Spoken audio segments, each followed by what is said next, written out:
Bonjour, donc nous sommes le vendredi 8 janvier, voilà le cours d'aujourd'hui. Donc, on va dans un premier temps corriger l'activité 1. Alors, je vous demandais dans un premier temps de compléter la colonne du tableau des régimes alimentaires des animaux de la prairie. Donc, vous aviez ce tableau avec d'un côté les espèces, ensuite les différentes préférences alimentaires et enfin les régimes alimentaires. Donc, nous avions un exemple avec la vache, phytophage et herbivore. Le campagnol qui consomme de l'herbe et des graines est phytophage, et donc si on précise herbivore et granivore. L'abeille qui consomme du nectar et du pollen est phytophage et nectarivore. Le lapin qui consomme de l'herbe est herbivore. La sauterelle qui consomme également de l'herbe est également herbivore. La larve de tipule qui consomme des racines de végétaux est également herbivore. Donc, le terme de phytophage, si vous ne me l'avez pas noté, c'est pas grave du tout. Moi, ce qui m'intéressait, c'était surtout la deuxième partie, donc herbivore et nectarivore. Donc, l'alouette des champs, qui consomme des insectes et des graines, va être zoophage dans un premier temps, et donc insectivore, mais également phytophage et granivore. Donc, on peut regrouper ça sous le terme générique d'omnivore. Mais on utilisera, vous verrez sur les chaînes alimentaires, selon la place où se situe l'alouette des champs, elle sera soit insectivore, soit granivore. Elle ne peut pas être les deux en même temps. Donc c'est pour ça que j'ai précisé insectivore et granivore. Omnivore, ça peut être toléré comme terme, mais c'est pas ça qu'on va préférer. Donc la vipère, qui est zoophage et carnivore. La buse, qui consomme essentiellement des animaux, sera également carnivore et donc zoophage. L'épervier, qui consomme essentiellement des oiseaux, sera également zoophage et carnivore. Le renard, qui consomme également des animaux, sera zoophage et carnivore. La mésange, on voit qu'elle consomme d'un côté des animaux et également des petits fruits et des graines.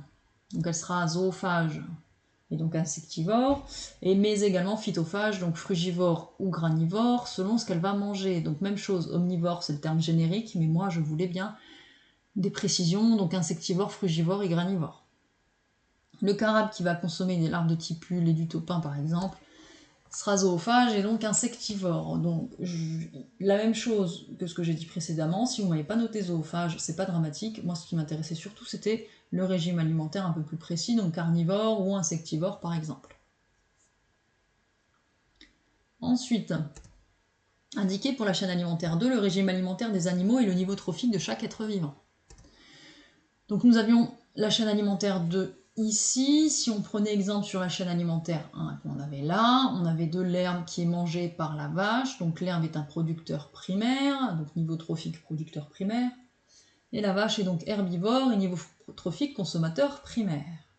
Donc dans la même logique, on commence par un végétal, donc racine de végétal chlorophyllien, c'est un producteur primaire, donc producteur primaire parce qu'il produit la matière organique à partir de matière minérale. Vous vous rappelez, on a vu ça dans le chapitre 2, donc sur la nutrition des êtres vivants, on a vu que les végétaux réalisaient la photosynthèse à partir de lumière, d'eau et de dioxyde de carbone afin de produire un glucide qui est le glucose, donc du sucre, et du dioxygène également.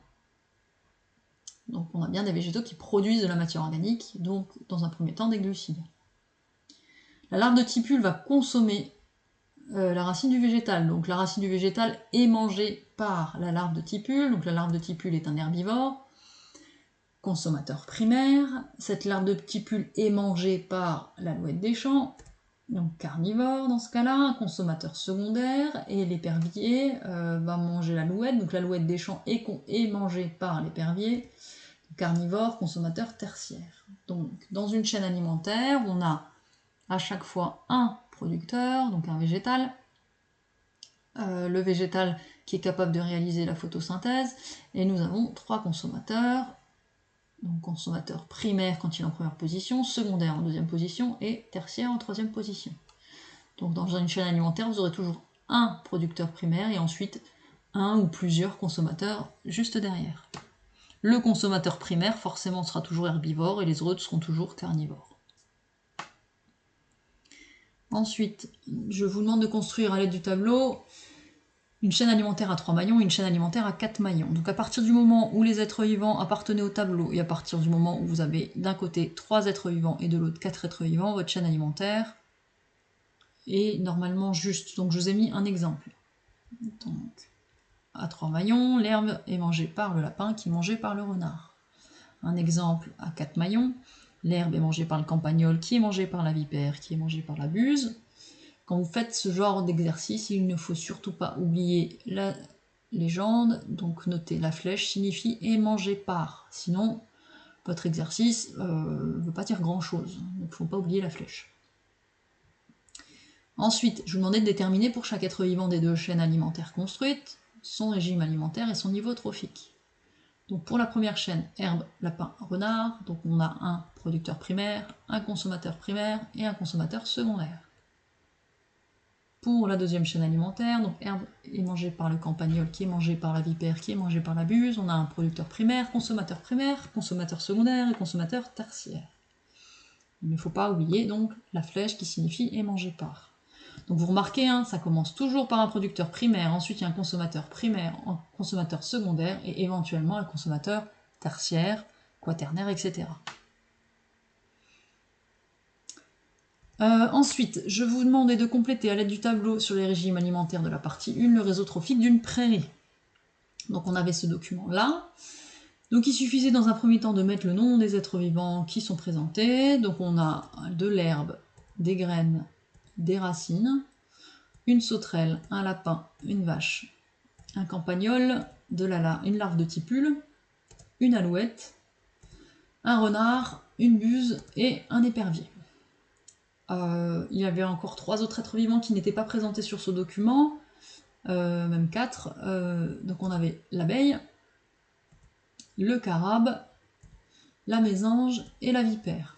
Donc vous voyez, hein, j'ai rajouté les flèches qui correspondent, l'abeille va consommer du nectar, la mésange va consommer une sauterelle par exemple, la vipère un lapin, le carabe une larve de tipule. J'aurais pu rajouter encore la vipère qui se fait manger par la buse par exemple et la mésange par le renard.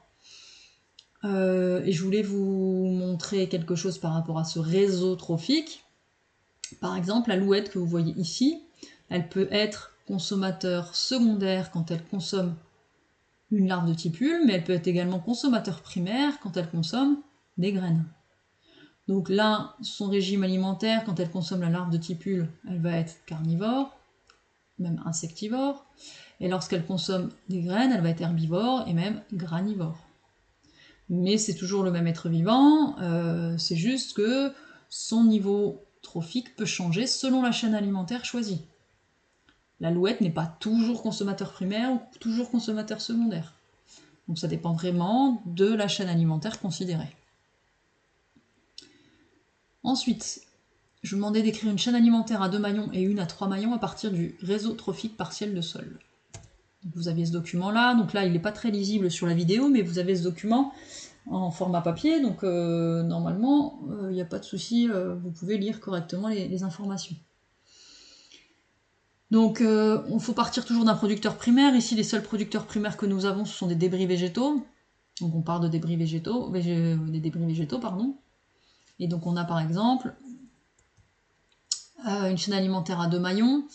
Donc les débris végétaux qui sont mangés par exemple le cloporte. Donc cette chaîne on l'a ici. Ensuite, on a une chaîne alimentaire à 3 maillons, par exemple. Donc, les débris végétaux qui vont être mangés par le ver de terre, pardon, donc des débris végétaux qui sont mangés par le ver de terre, qui est mangé par la taupe. Et surtout, ne pas oublier la flèche qui signifie est mangé par. Donc, dans le cours, vous allez noter un grand A, les chaînes alimentaires et les niveaux trophiques. Donc ça, c'est en lien avec la première partie de l'activité 1. Donc vous allez noter, les relations alimentaires sont représentées sous la forme de chaînes alimentaires, c'est-à-dire une succession d'espèces où chacun se nourrit de celle qui la précède. Chaque espèce constitue un maillon de la chaîne et la place qu'elle occupe représente son niveau trophique. Donc par exemple, le producteur primaire est mangé par le consommateur primaire, qui est mangé par le consommateur secondaire, qui est mangé par le consommateur tertiaire. Donc là, on parle bien de niveau trophique. Là, on a quelques niveaux trophiques. Ça, c'est pas des régimes alimentaires. Hein. Régime alimentaire, c'est herbivore, carnivore, par exemple. Donc ça, ce sont bien des niveaux trophiques. On n'oublie pas la flèche qui signifie « et manger par ». Je vous mets une remarque, le producteur primaire est toujours un végétal. Seul être vivant autotrophe, capable d'intégrer de l'énergie sous forme de glucides dans la chaîne alimentaire grâce à la photosynthèse. Donc ça, c'est un rappel, on a vu ça dans le chapitre 2. Ensuite, on va continuer. Donc vous allez me noter également un B, les réseaux trophiques. Donc en A, c'était les chaînes alimentaires. Là, c'est les réseaux trophiques. Donc les réseaux trophiques, on a vu que ça correspondait à des chaînes alimentaires reliées entre elles. Chaque être vivant peut donc occuper un niveau trophique différent au sein d'un même réseau trophique. On a vu l'exemple avec l'alouette précédemment. Elle peut être à la fois consommateur primaire ou consommateur secondaire selon ce dont elle va se nourrir. Pour vendredi 15 janvier, je vous demande de me faire l'activité 2. Donc on va la voir juste après ça. Et je vous rappelle que le jeudi 14, on fait des révisions sur le chapitre 2 pour l'évaluation qui aura lieu le 21 janvier. Donc pour vendredi, vous me faites l'activité 2. Je vous rappelle qu'elle sera ramassée et que si ça n'est pas fait, eh ben, vous prendrez du temps en colle pour la faire. Donc l'activité 2, vous avez ce document avec le flux de matière et d'énergie chez la vache. Vous avez ici la matière ingérée, donc 776 grammes. Je vous ai mis il y a l'équivalent en joules. Donc ça, c'est tout ce qu'elle va consommer. Il y a une partie qui va partir, une partie d'énergie qui va partir dans la respiration, une partie qui va servir à la production de lait et de viande, et une partie qui va être éliminée via les excréments. Donc vous avez les valeurs s'exprimer en grammes de matière sèche par mètre carré et par an, et les valeurs énergétiques sont exprimées en kilojoules par mètre carré et par an. Donc voilà ce que la vache, donc voilà ce qu'elle va consommer, et voilà ce qu'elle va produire quelque part. Des excréments, de la respiration et une production secondaire.